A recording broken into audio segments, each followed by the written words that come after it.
Bismillah walhamdulillah wassalatu wassalamu ala sayyidina Rasulillah sayyidina Muhammadin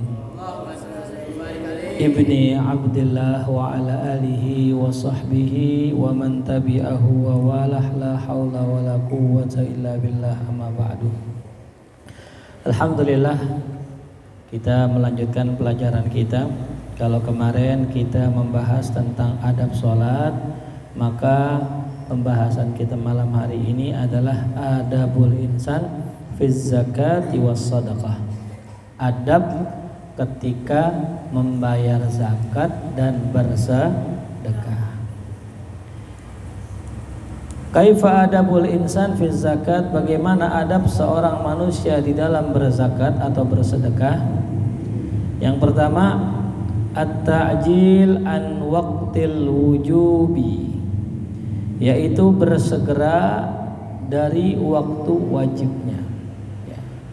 Jadi ketika sudah masuk waktu wajib orang bayar zakat, langsung dibayar gitu. Ya. Bagaimana cara tahunya udah masuk waktu bayar zakat? Yang pertama, kita punya harta, ya, kalau zakatnya zakat mal, itu sudah mencapai nisab. Apa? Nisab. Apa sih nisab?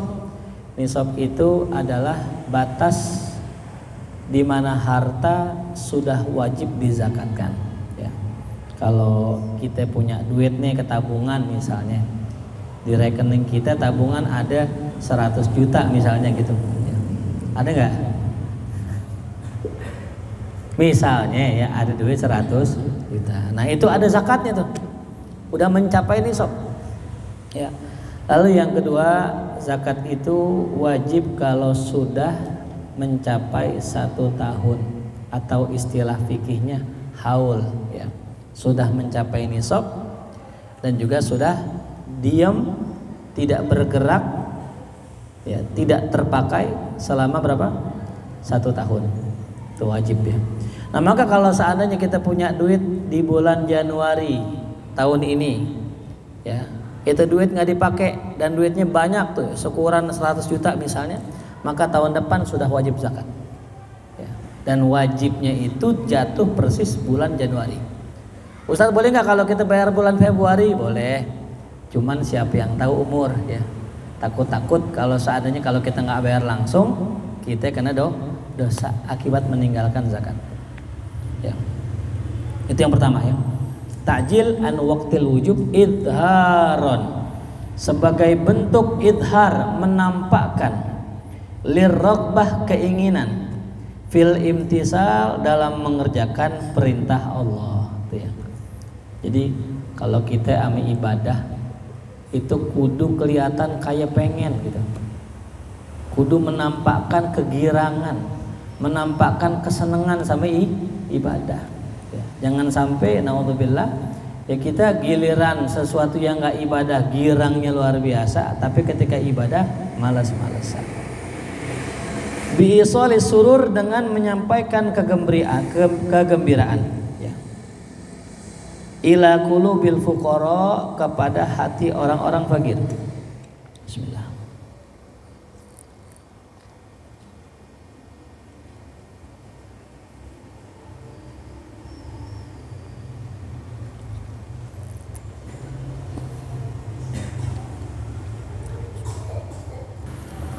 Ya. Jadi begitu ya, kalau kita ngeluarin zakat itu kalau bisa bersegera, sedekah bersegera, jangan nunda. Ya, baginda Nabi Muhammad SAW satu hari lagi sholat, hadirin, lagi sholat. Selesai salam, biasanya zikir, biasanya baca, ya, wirid, Nabi tinggal, Nabi pulang. Ya, nggak biasanya. Sampai selesai balik lagi, Nabi balik lagi ke masjid. Sahabat tanya, ya Rasulullah, tadi kenapa engkau terburu-buru pulang? Biasanya kan zikir dulu. Apa kata Rasul? Saya teringat ada beberapa harta, ya, yang pengen saya sedekahkan, namun saya kelupaan. Antum bayangin ya, biasanya Nabi wirid, zikir, habis sholat, itu malah langsung apa? Pulang. Karena nggak pengen nunda sedekah tuh ya. Karena emang ada, kalau kata guru saya gitu, orang kalau sedekah itu kalau ditunda itu malah ngurang, malah apa? Ngurang. Pengen sedekah, besok pengen nyumbang buat maulid 1 juta misalnya. Ya, nyampe besok jangan dah, gopek juga cukup tuh. Kayaknya udah terkumpul tuh dananya di grup tuh ya. Berkurang. Makin besok berkurang 300. Makin besok tinggal berapa ya? Gocap. Makin besok udah cukup kayak dananya, udah nggak butuh. Nah itu habis sedekah kita. Kenapa? Karena setan nggak berhentinya yukhawwifuna bil faqr, menakut-nakuti kita akan kemiskinan. Ya. Itu setan tuh kerjaannya, nakutin biar kita miskin. Ya. Ada dalam kutipan saya tulis ini. Waqad qala ba'dul hukama, sebagian ahli hikmah pernah berkata, ya. Waqad su'ila, ada sebuah pertanyaan. Ayyul asya asyaddu, sesuatu apakah yang paling berat? Ya. Ada pertanyaan, sesuatu apakah yang paling berat? Maka dijawab oleh seorang ahli hikmah tadi, fakirun fi surati ghaniyin. Fakirun fi surati ghaniyin. Apa maknanya? Orang miskin tapi tampilannya kayak orang kaya. Itu ya asyaddul asya. Ya. Sesuatu yang berat. Ya. Orang miskin tapi tampilannya orang kaya. Ya. Wakil li hakimin akhar, ditanya lagi seorang bijak yang lain, ma asyaddul asya, apa sesuatu yang paling berat? Qala man dhahaba maluh wa baqiyat 'adatuh. Yang paling berat adalah orang yang hartanya, bendanya udah hilang, udah nggak ada, tapi kebiasaan lama masih ada. Ya. Ini juga sama berat juga. Yang pertama apa maksudnya? Orang fakir dalam tampilan orang kaya dengan tampilan kaya. Nih gini ya. Kita kalau seandainya punya harta, mendingan mana saya tanya? Mendingan mana? Dianggap miskin apa dianggap kaya? Saya mau tanya. Hah? Mending mana? Dianggap miskin apa dianggap kaya? Hah? Dianggap miskin. Baik. Kalau kita dianggap miskin, aman duit kita. Karena orang kagak bakal minta, betul ya? Makanya banyak orang dapat gusuran, habis dapat obyekan, ngilang, kagak nongol di tongkrongan. Kemana tuh? Takut dipinta, takut dipinjem duitnya. Tuh. Coba dah ya, kita punya temen nih, lagi kaya, hilang, kagak nongol di sini. Ntar aja lagi susah, datang dah ke rumah, Assalamualaikum. Ngapain lo? Numpang ngopi. Kemarin kemana aja? Lagi kaya kagak numpang ngopi. Giliran lagi susah, sekarang numpang ngopi. Tuh. Ada gak yang begitu? Yang mana? Soalnya kalau begini-gini belum ada lah. Kalau yang udah gede-gede udah kerja baru dah tuh kelihatan. Pokoknya kalau dia lagi kemari mulu, datang mulu, main mulu, berarti lagi apa? Susah. Kalau dia ngilang kagak nongol, berarti lagi banyak duit gitu. Nah itu ya. Jadi mendingan orang lihat kita susah daripada lihat orang lihat kita apa? Kaya tapi susah. Mendingan mati itu, mendingan mati. Enggak kaya. Kita doang, kedip-kedip doang. Mendingan orang lihat kita susah tapi mati, mic-nya tadi itu. Ya, ganti kali ini. Lobet. Ya, enggak aman ya. Baik. Mendingan orang lihat kita susah tapi kaya daripada orang lihat kita kaya padahal susah. Itu jelas ya. Ntar ente ngalamin dah, ntar. Kalau sekarang mah belum. Sekarang miskin, masih belum punya apa? Belum punya duit.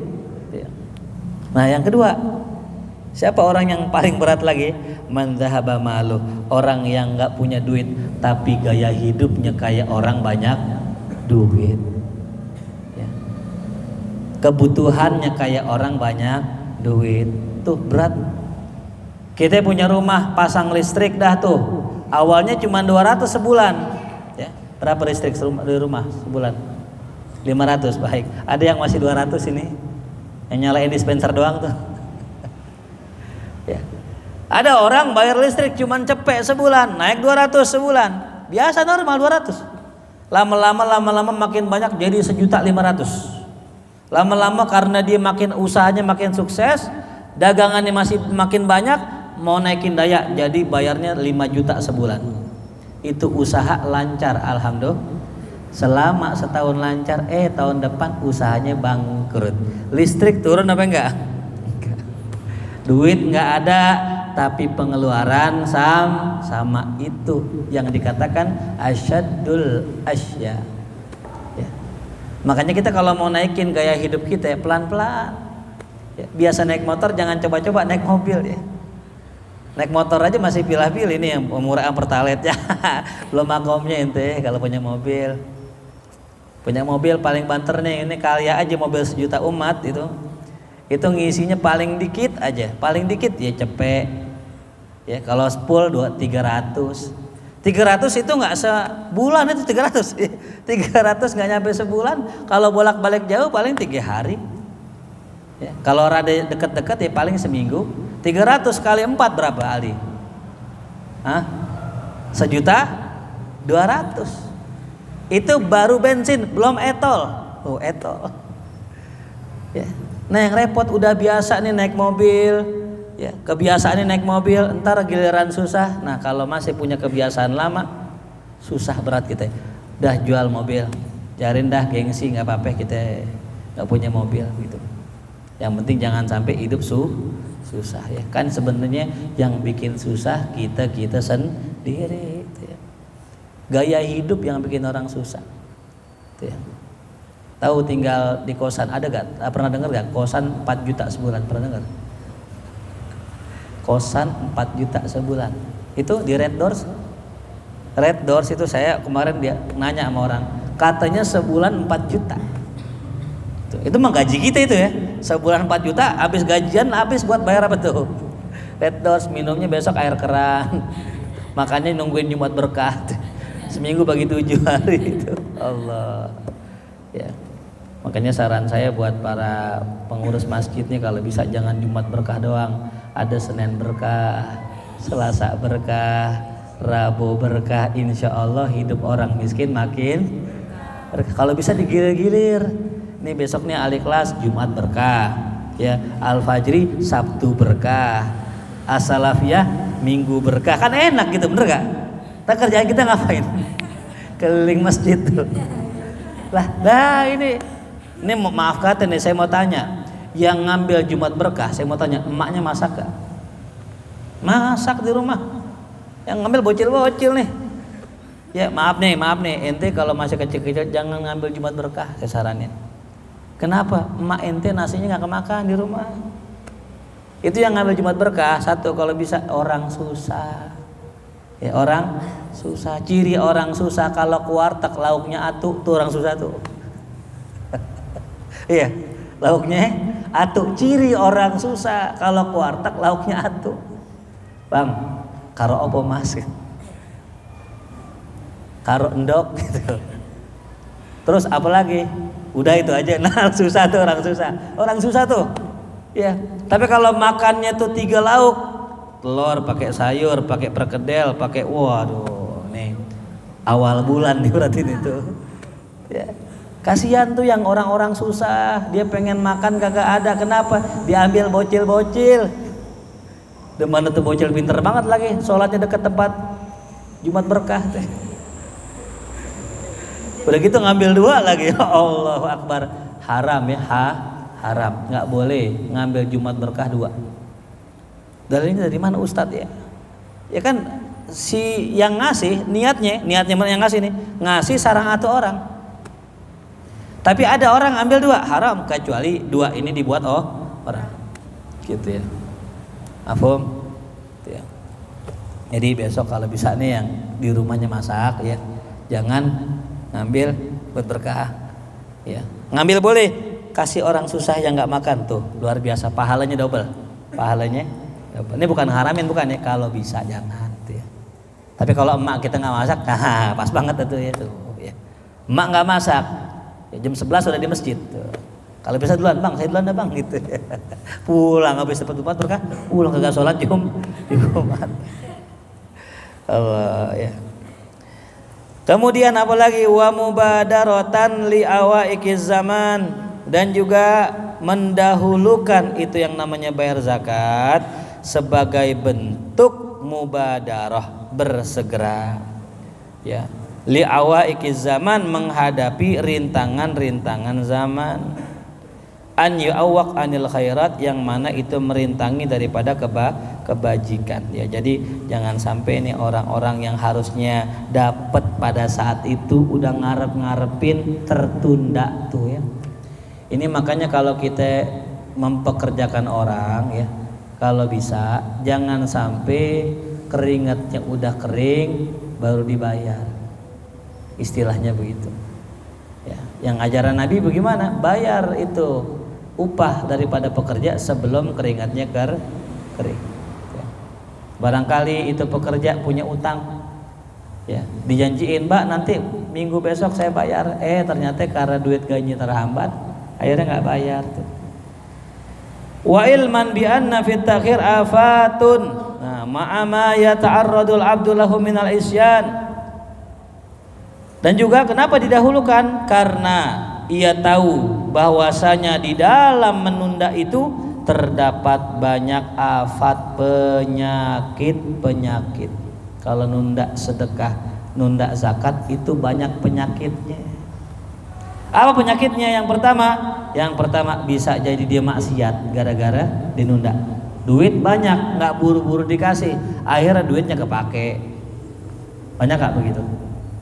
Ini buat para pekerja nih ya, ini saya pesan buat para santri khususnya, buat para jamaah al-ikhlas khususnya, kalau kita dikasih amanah fulus, ingat ya, langsung tunaikan, jangan ditunda. Ya. Banyak nih orang kerja nih, dia misalnya pemborong, ya tukang bangunan, dikasih duit nih DP nih, apa namanya istilahnya borongan, dikasih, nggak langsung dikerjain. Duit kepake tuh ya. Dan ini yang menimbulkan rezeki kita seret. Kenapa? Karena zolimin orang mulu. Nauzubillah. Makanya pentingnya kita ngaji. Ini sebenarnya memperbaiki kehidupan dunia kita. Kita nih urusan dunia kita terbengkalai, urusan kita nggak beres, urusan dunia kita nggak beres, itu gara-gara akhirat kita nggak beres. Kalau urusan akhirat kita beres, kita ngaji bener, terdidik jadi orang yang jujur, yang amanah, yang dipercaya, insya Allah dunia ngejar-ngejar kita. Ya, ini maaf kata nih ya, orang buka bengkel banyak yang nggak jujur. Aturan oli belum ganti disuruh ganti, betul gak? Aturan onderdil belum rusak disuruh ganti. Alhamdulillah sini depan sini depan. Bener gak? Aturan nih onderdil nih misalnya misalnya mesin belum disuruh ganti. Banyak gak yang begitu? Itu kira-kira kalau seandainya ya itu yang customernya tahu, marah nggak dia? Marah, dibohongin namanya. Ya. Nah itu nggak jujur, ya kagak. Saya punya tuh ada, ya kita punya teman kawan, ya dia itu montir. Saya benerin mobil sama dia tuh. Kalau benerin sama dia begini dibilang, Ustadz, ini alat masih bagus, cuman ada kendala sedikit. Ini kalau saya akalin bisa Ustadz. Saya akalin aja ya. Nanti kalau emang udah saatnya paling sekitar 6 bulan rusak nih, gitu. Kalau emang masih bisa diakalin, ya akalin aja dulu gitu. Ustadz mohon maaf nih, ini kayaknya mesin ini paling tinggal 3 bulan nih. Terserah antum mau ganti apa saya akalin nih, gitu. Kalau bengkel-bengkel lain enggak. Wah rusak nih Pak nih gitu. Padahal nggak rusak dibilang ganti. Karena apa? Sekedar nyari nggak jujur itu. Ya, makanya antum kalau pengen sukses ya tuh harus jujur. Ya. Paham? Itu ngaji nih, berkahnya ngaji. Nah kebetulan bengkel yang itu sering ngaji gitu. Nah jadi kebawa tuh ya aura-aura positifnya dalam dunia kerjaannya. Nah, yang kedua ya daripada adab seorang yang bayar zakat al-israr tuh ya. Kalau kita sedekah, kalau kita zakat itu israr kudu diam-diam, disembunyikan. Kalau mau sedekah, ya tuh disembunyikan. Fa inna dzalika ab'adu anir riya was sum'ah, karena dengan kita sembunyi-sembunyi itu lebih jauh daripada perbuatan riya. Ya, apa sih riya? Pengen dilihatin orang, was sum'ah pengen didengar orang, atau bahasa lainnya pengen viral. Ini ngeri nih hadirin ya. Orang kepengen viral itu bisa bagus bisa jelek. Bagusnya kepengen viral kalau seandainya dia itu memviralkan kebaikan agar orang contoh, itu bagus.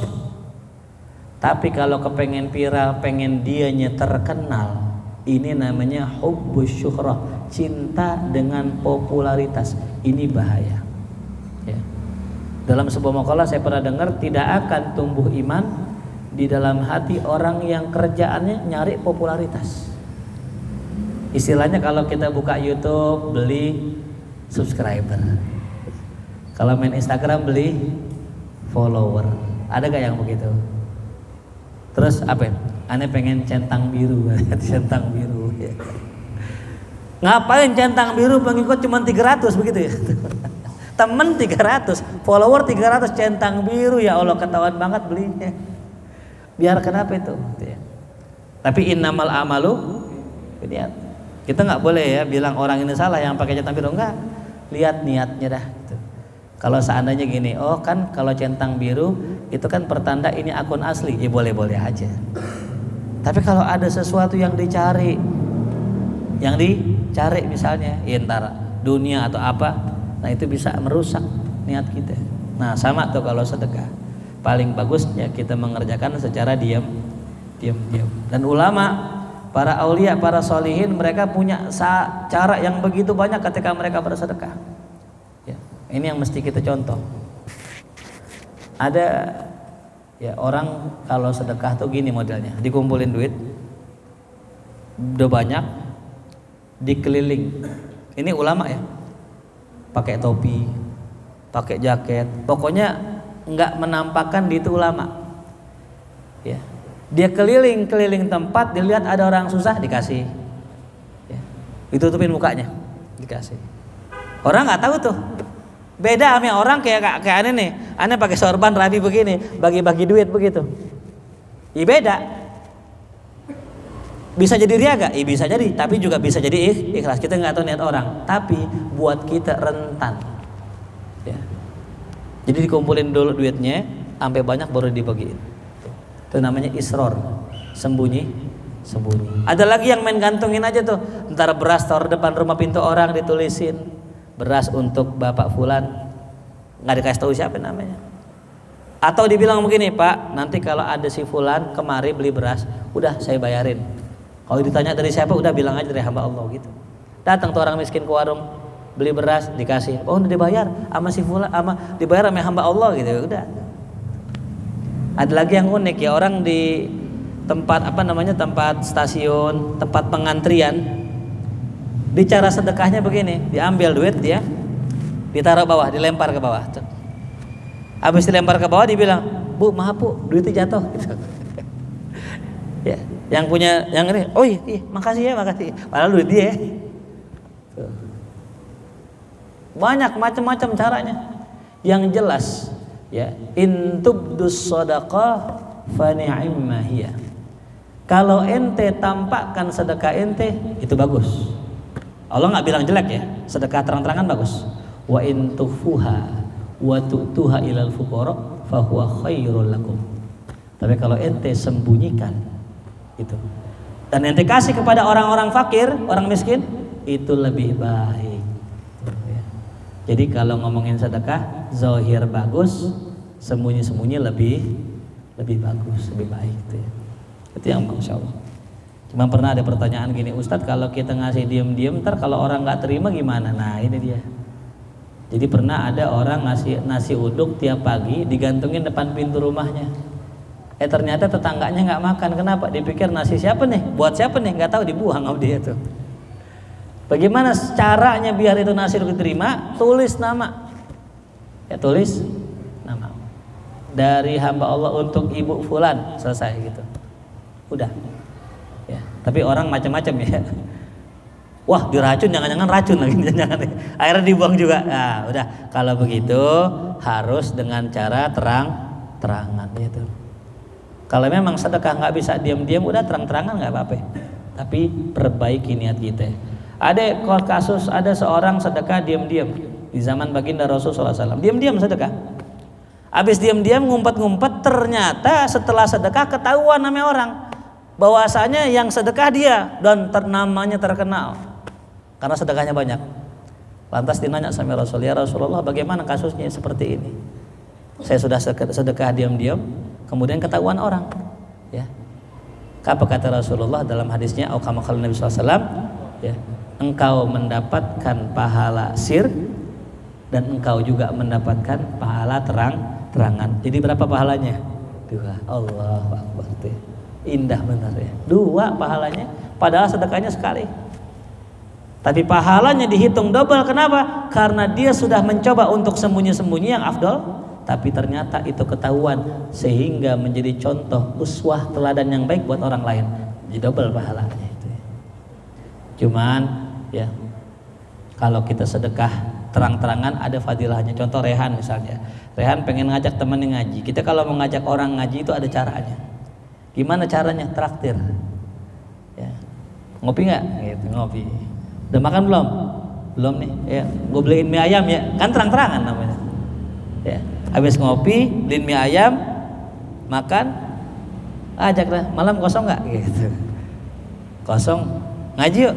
Ayo, nah gitu. Habis makan mie ayam, jangan ujuk-ujuk datang langsung ngajak ngaji, orang kagak bakal mau. Ya, kasih dulu tuh, senengin orang, ajak tuh yang diperlu kita kasih. Tuh. Itu harus terang-terangan itu. Ya jadi nggak masalah sedekah terang-terangan, tulis hadiah boleh, menambahkan rasa cinta. Ya. Jelas, Aji misalnya ngasih hadiah tulis tuh ke siapa? Ke Ajay misalnya. Uhibbuka fillah, ya salam tuh. Aku cinta engkau karena Allah, boleh. Ya, karena Allah nih, bukan karena demen, karena ini bukan ya. Ya. LGBT kalau gitu itu. Jelas ya. Jadi yang mana lebih afdal, sedekah terang-terangan apa diam-diam? Sedekah diam-diam. Tapi jangan sampai diam-diam kagak sedekah. Iya. Sedekah diam-diam bagus. Tapi jangan sampai diam-diam kagak sedekah. Ya, giliran kotak amal lewat ya, ditidur gini. Udah mulai lewat nih, udah mulai ketidur, pura-pura tidur gitu. Cie, di ngorok-ngoroknya lagi. Udah lewat baru sadar gini. Nah, ini nih namanya diam-diam kagak sedekah. Wa qad kana ba'dul udaba, sebagian ahli adab, idza arada an yadfa ila faqirin syai'an, kalau dia pengen memberikan sesuatu kepada orang fakir, basato kaffahu bil ata, dia lebarkan tangannya dengan pemberian nih. Jadi kalau orang-orang dulu nih ahli adab, mereka pengen ngasih orang, ngasih nggak begini, enggak begini, enggak ngasihnya begini. Nih kalau mau ngasih apa, ngasihnya begini. Kenapa ngasihnya begini? Mereka lebarkan tangannya, mereka ya letakkan tangannya di bawah seperti ini, litakuna yadal fakir hiyal ulia, agar tangan si orang miskin tadi berada di atas.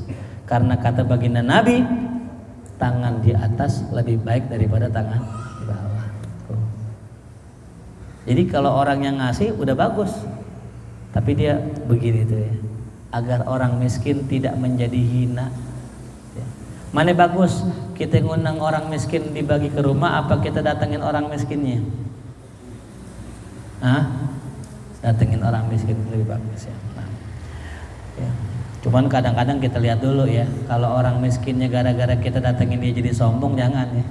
Tuh lihat tuh ya, Satparis ke rumah gua tuh dia. Jadi sombong dia. Oh jadi jangan. Jadi kita sebab kesombongan mereka kalau bisa terbalikin. Ya. Kalau ngelihat ada orang kita cium tangannya, ya, terus dia tawadu, cium tangan kita lagi, bagus, cakep. Namanya at-tawadu bit-tawadu. Tapi kalau seandainya ada orang kita cium tangannya, dia malah ngasih tangannya begini gitu, dan berkata dengan sombongnya tuh, lihat tuh, fulan aja cium tangan sama gua. Kalau yang begitu jangan dicium tangan. Kenapa? Karena kita membantu dia maksiat. Jelas? Tapi kalau dengan kita cium tangannya, orang tersebut menjadi malu, menjadi merasa nggak enak, akhirnya berubah, pengen jadi orang bener, cium tangannya. Kalau perlu sampai jari-jarinya cium tuh ya. Cium. Kenapa? Karena dengan dicium orang tersebut jadi bertambah baik. Jadi jangan kita menjadi penyebab orang bertambah buruk. Contoh, ada orang miskin kita bagi duit mulu, ya, boleh silahkan. Tapi kalau seandainya dia jadi ngandel sama kita, jadi nggak kerja sama sekali, cuman ngandelin duit kita doang. Jadi males. Yang begitu kasih kampak, kata Nabi itu ya. Kasih apa tuh? Bukan kampak ditodongin, bukan ya. Suruh kerja. Jangan kasih ikan, tapi kasih pancingan ikan tuh. Gara-gara dikasih pancingan ikan dimancing mulu, nggak kerja. Gitu namanya orang salah paham itu ya. Ini pentingnya kita belajar bahasa ya itu ya. Kan saya ngomong begini kan kias gitu ya. Jadi kalau ada orang datang ke rumah kita minta kasih, sekali kasih, 2 kali kasih, 3 kali kasih kampak begitu. Maksudnya kasih kampak, kasih kerjaan biar dia bisa nyari duit. Zaman dulu kerjaan orang miskin ngapain? Bawa kampak ke hutan, nebang pohon, dijual batang pohonnya. Ya, kalau sekarang mungkin beda tuh ya. Kalau bahasa guru yang lain, kasih pancingan, jangan kasih ikan mulu. Dipahamin sama murid dikasih pancingan. Besok kalau ada orang dikasih pancingan, bukannya kerja malah udah mancing galatama lah gitu. Judi ya, nauzubillah. Wa ba'duhum kana yaduha baina yadayhi al-ard. Sebagian mereka itu meletakkan itu hadiah pemberiannya di hadapannya di atas tanah, ditaruh gini. Digelar sejadah sorban, ditaruh tuh. Wa yas'al qabulaha minhu liyakuna huwa sa'il. Kemudian minta ame yang pengen dikasih. Ayo yang mau, itu persis kayak kita acara-acara di 212 kan gitu ya. Dia bawa gerobak, bawa apa? Ayo gitu. Jadi kayak yang mau dia gitu. Ya, tuh. Wala yunawiluhu biyadihi idhaman ya lahu. Dan tidaklah dia itu diterima dengan tangannya sendiri sebagai bentuk idhaman lah. Jadi enggak, ayo ambil. Enggak gitu, tapi udah ambil. Dia ngambil sendiri gitu. Wa hadza yadullu ala ma'rifatil 'abdi bi rabbih. Ini tanda seorang kenal dengan Tuhannya, wa husnu adabi fi ibadati, dan baiknya adab terhadap dalam ibadahnya. Wa man ahabba tsana wa dzikra ala ma'rufi. Siapa orang yang senang dipuji dan disebut-sebut atas kebaikannya, kana dzalika hadzuhu minhu wa batala ajruh. Maka ya dia akan meminta pahalanya dari orang yang dipuji tadi. Enggak minta sama Allah. Allah enggak bakal ngasih pahalanya. Wa batala ajruhu, batal pahalanya, enggak ada pahalanya. Orang yang bersedekah hanya untuk dipuji. Ya, nauzubillah. Wallahu a'lam bishawab. Fatihah. A'udzubillahi minasyaitonir rajim. Bismillahirrahmanirrahim. Alhamdulillahirabbil alamin arrahmanir rahim maliki yaumiddin. Iyyaka na'budu wa iyyaka nasta'in. Ihdinas siratal mustaqim. Siratal ladzina an'amta 'alaihim. Dua. Wah,